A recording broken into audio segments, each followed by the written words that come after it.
በሚመራው ህዝብ ዘንድ ሳላሃዲን አልአዩቢ በመባል ይታወቃል። በምዕራባውያኖች ዘንድ ደግሞ ሳላዲን በሚል በክብር ይጠራል።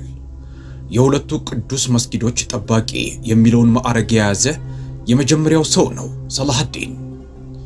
የአዩቢድ ስርወ መንግስት መስራች ሲሆን አብዛኛውን የአረብ ግዛት ግብፅን፣ ሶሪያን፣ ሜሶፖታሚያን፣ ሂጃዝን፣ የመንንና የሰሜን አፍሪካ ክፍሎችን ጨምሮ ገዝቷል።